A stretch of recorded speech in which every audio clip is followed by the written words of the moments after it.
What's going on, guys? Welcome back to the channel. So today I have something for you all that I've been working on for so long, and I've spent so much energy and so many gems.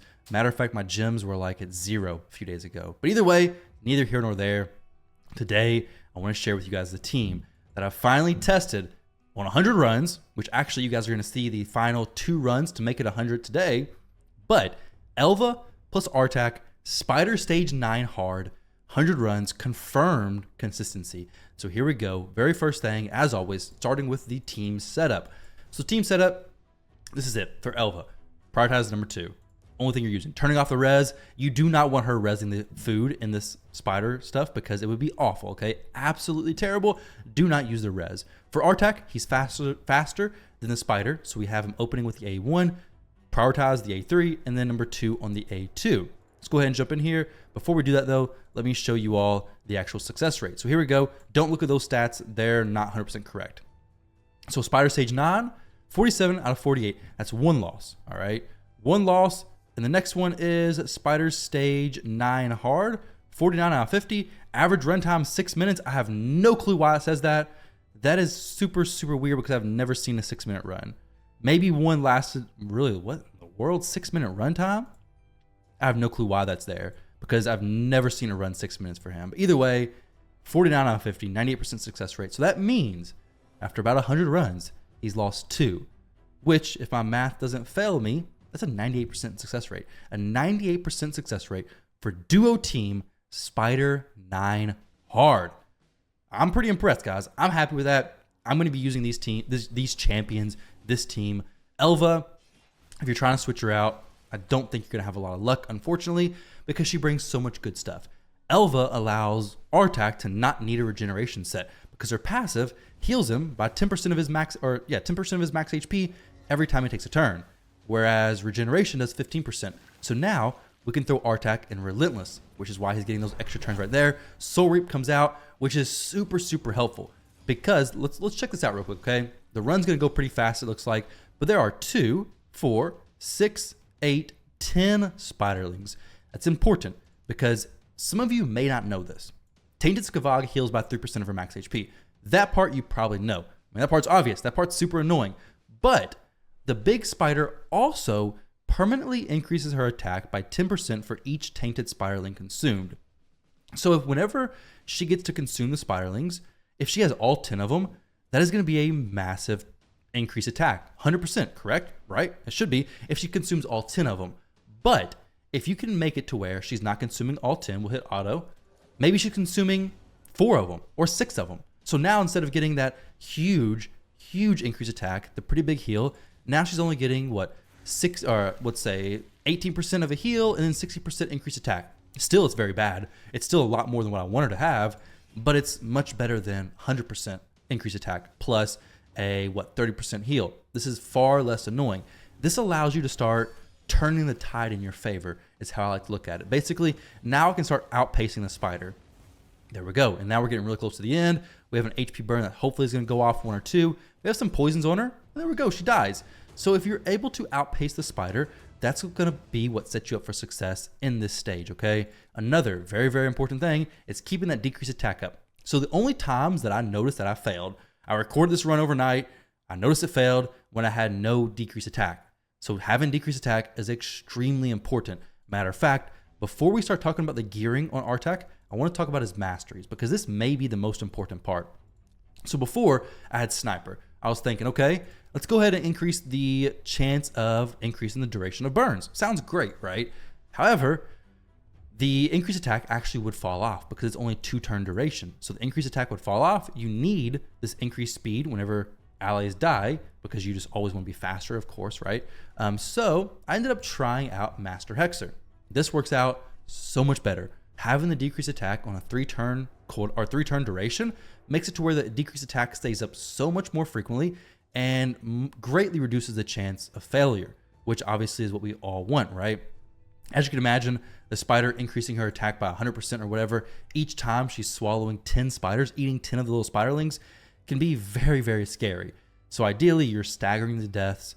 Maybe your Soul Reaper is killing 2 or 3 spiderlings, which may not seem as, exciting as killing all of them, but it's actually very nice because having them staggered is a big help. especially in the longevity or the long run of the fight. Also, having War Master, which seems strange, especially considering I'm going to bring him into Ice Golem, which War Master on Ice Golem is usually a no-go, but on Spider, War Master is incredibly helpful. Also, it's very, very good in Hydra. So now he's very good in Hydra, very good in Spider. I'll show you guys his damage in Hydra in just a moment, hopefully.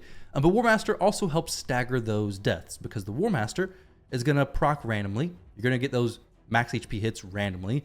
You're going to kill spiders randomly. So now you may have 2 or 3 dying to the War Master hits, and it's just overall going to be a much better situation. So with Masteries, the most important ones I'm going to say are Master Hexer and War Master. Not to say that any of the other ones aren't important, but those are the 2 that I've noticed that are key in making this team actually work. Master Hexer extending the increased attack, or the decreased attack, better yet. And then War Master doing some more damage, staggering those spiders' deaths, in general, making it much safer, much more consistent. As far as the skills go, everything is fully booked, of course, because Artak's a great champion and you book great champions. So book the champion, your run is going to fail if you don't book him. As far as the blessing, we have Soul Reap, which may seem weird. Why do we not have Brimstone? Brimstone is very good, but Soul Reap I think is just better for wave clears and for Spider, okay? Now if you have 6-star, maybe go Brimstone at 6-star. I'm not gonna say not to do that because that sounds amazing actually. Brimstone at 6-star could be really good though, but Soul Reap, honestly, I'm excited to get to 5-star. At 6-star, it's going to be hitting stuff at 20% HP threshold. As long as it can kill them, that's going to be amazing. Plus 10 speed. I'm going to try to get into at least 5-star. So I'm looking forward to that. Definitely take Soul Reap as the way to go. This is the part where I possibly crush your dreams, okay? So if you're somebody who's watching this and thinking you can build it, hopefully you still can. I really hope you can. But it's not going to be the most free-to-play friendly build. It's not going to be the most budget-accessible build, but here we go. Making sure to turn on the area bonuses. We have 75,000 HP, 3,600 defense. The speed is not 100% needed. Matter of fact, let me show you guys the stages tool from the Hell Hades website. So 220 speed. Make sure you're faster than that. It's not going to be super difficult to do. 238, we're definitely faster than that. So 220 speed is the speed to beat. Now, as far as accuracy and resistance, I have no resistance. Resistance is right here. I have 142. That is resisting absolutely nothing. However, as far as accuracy goes, I have 396. I only need 330 accuracy. The resistance of the spider is 305, meaning I need 330 accuracy. I'm obviously way over that. I'm building him accuracy requirements for Hydra, so 360 is the goal, and it just so happens my area bonuses for spiders gives me enough to be almost 400 accuracy, which, like I said, is not needed. So you can definitely pull some of the stat requirements from there and put it somewhere else. Now, as far as his HP and defense, both of those are very, very important. Honestly, I'd say 73,000 HP is going to be the goal, and then 3,500 defense is going to be your goal as well. So make sure you get really good HP, really good defense. It's not going to be the easiest thing to build, but once you get there, you're going to have a very consistent, relatively fast Spider Stage 9 hard team. Now, as far as the crit rate and crit damage, this is the one part in the build that I think could be adjusted from what I have. So crit rate can be 85%. If you're not so worried about Hydra and you really want to do the Spirit Affinity dungeons, 85% is perfectly fine. He's strong affinity, so he'll be getting the boost. So 85% crit rate, and then possibly boosting the crit damage to be even higher could maybe allow him to one-shot the spiders, actually down them much faster, and then allow you to actually have a faster run without needing as much survivability. I'm not going to say it's going to work, but it could work, okay? It's a possibility. So you could change it up a little bit if you wanted to. But as far as the actual gear that I have on him, I have Defiant. I'm not going to say Defiant is needed. It's going to definitely help. I mean, the spider does AoE stuff, and it's reducing the damage taken from AoE hits by 15%. So Defiant, if you have it, definitely use it. But if you don't, and you can get much better stats without it, I'm pretty sure you can make it work perfectly fine, at least on Spider. So Defiant, I don't think it's 100% required, but definitely recommend it if you're able to get it. And if not, you're going to need a lot more defense, more HP, and the speed. It's not really going to be affected by the Defiant stuff. So Defiant plus Relentless. Relentless is amazing for Hydra. I like the randomness of it and Spider, actually. So Relentless is incredible, especially if you're running with Elva. You don't need regeneration, and I think it's just the best set. Reflex, I don't like it because it could cause him to place this ability twice, especially if you have it prioritized, and then not place the activation of the HP burn. So Reflex, I think it's a bad idea. As far as the actual pieces equipped, though, I got to flex it, guys. I got to flex it. So this piece right here, I mean, it's a quad roll Defiant helmet with +7 glyph, all right? So it's pretty crazy, I know, I like to try to fit this in videos whenever possible. I also have another quad roll stone skin helmet in case you're not aware. Either way though, we're not here to flex that. We have a pretty good shield. Obviously a big reason why my accuracy is way overcapped. Gloves, just some basic 5-star crit rate, which honestly shouldn't even be on my account, but it is, and I'm using it, so I'm happy with it. HP percentage chest plate with HP percentage ascension as well. Awakening? What is this? Ascension, okay, yeah. The words confuse me. Either way, a lot of HP coming from that. And then defense percentage boots with some speed rolls. So the gearing is not easy, but I think you guys can do it, okay? If your account's able to do it, right? I got faith in you. Defense, ring. Defense is something I'm pushing up, okay? Defense is very important. Now, I do have a crit damage necklace. You could go more survivability. If you're not worried about this crit damage, War Master plus Soul Reap should do fine for you. So definitely throw in some more HP, throw in some more defense, something like that. As far as the banner, we have accuracy, which is weird because I seem like I have enough accuracy everywhere else. But either way, I do need this extra 96 accuracy. If I wasn't working on specifically this, I could actually go probably HP or defense, something like that, because I probably don't need as much accuracy as I have. Actually, it put me at 300. I could glyph a little bit extra more and be fine. But either way, I'm not changing his build. This is what I have on Artak. So Artak, Defiant plus Relentless, take this and you're going to be in a great position. Now the next champion is going to be a much shorter breakdown because honestly, this is mostly for Dragon. So Dragon and Ice Golem, she is in Toxic gear. Defiant plus Toxic is very good. I like Defiant a lot, as you can tell. I mean, especially in these PvE runs where the boss is doing a lot of AoE stuff, Defiant is incredible. Also, we do have revenge stuff on Artak, which is very important. If you can get it, definitely get it. This can allow you to actually kill those spiderlings whenever they're hitting you with a little poison. So heads up, if you can get Defiant stuff, go ahead and throw it on there. Most of the time, even losing a little bit of survivability or maybe losing a little bit of defense, gaining some HP, like that ring may even be better.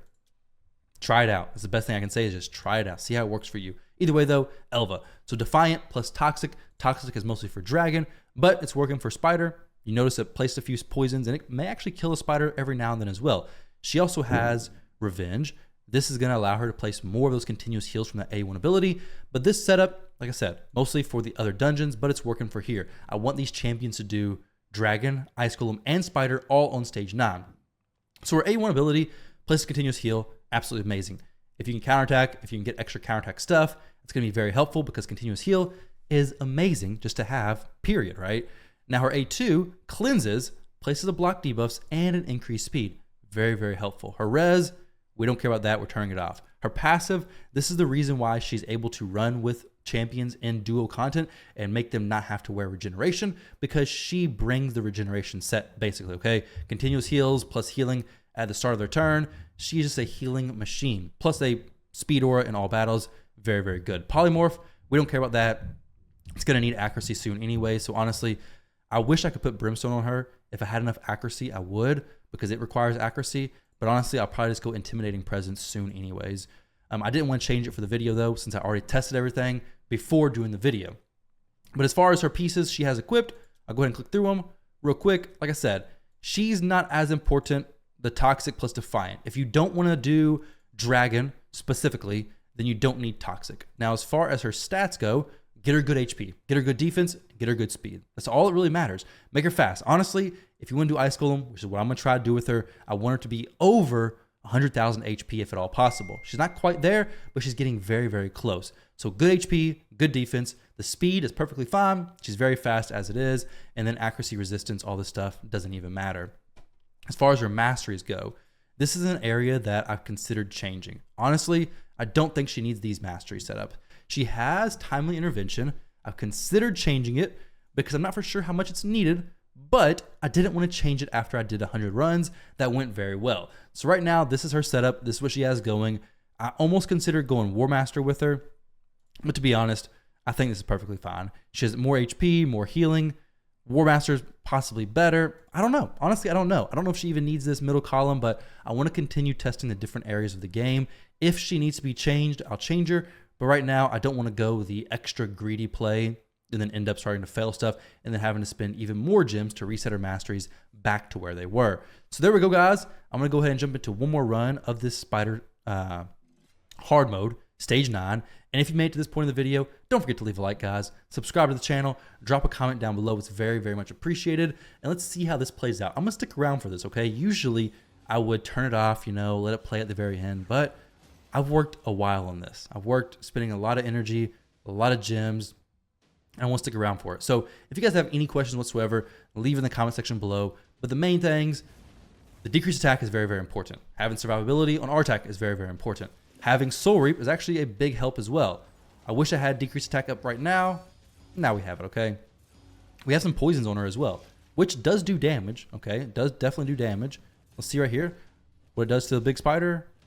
She gets maybe 134,000. So 134,000 damage, I believe, per poison tick. I mean, that's not nothing. It's not massive compared to her actual HP bar, but it's definitely not bad. Hopefully we don't have a fail here. That'd be a little awkward. 98% success rate and 1 fail out of the 2 runs in the video is possible, but very unlikely. There we go. Soul Reap. This is starting the staggering time of the spiderlings' deaths, hopefully. There we go. 1 spider dropping, another spider dropping, counterattacking, some more spiders dropping, counterattack, pulling off some more spiderlings, which is super, super helpful. Hopefully she doesn't res them just yet. I don't think she does yet, right? She does. She eats them. But boom. We got 8 spiderlings, 8, I think. So a 80% attack boost and then a 24% maybe HP restore, 24% heal, which is definitely not great, but it's better than a 30% heal. She healed for what, 6% less. I'm always happy with that. Always happy with even a small amount of healing less, because that's what's going to allow you to start, you know, snowballing this fight. Start turning the tide in your favor. Start allowing you to actually win. It's the biggest thing in my opinion. If you're going relentless, it's not about the consistency. Hey, wave 1, we kill all the spiderlings. Wave 2, we sit them out. Wave 3, we kill them all. Something like that. This is going to be, hey, we just let it run, let it ride, and then if it kills them all fast, it does. If not, maybe we go a little bit longer in the fight, but eventually comes around. The spiderlings have staggered enough. She doesn't have a ton of attack. She's not getting tons of heals, and we finally activate an HP burn right here, and we kill her. I mean, that's pretty much all there is to it. So 2 minutes and 15 seconds. Got some tournament points as well. And then we got this ring that I'm going to sell. But there we go, guys. Thank you all very much for watching. Hopefully you enjoyed the video. Definitely leave a like on the video. Subscribe. Drop a comment down below. Very much appreciate you guys watching. And I'll catch you all in the next video.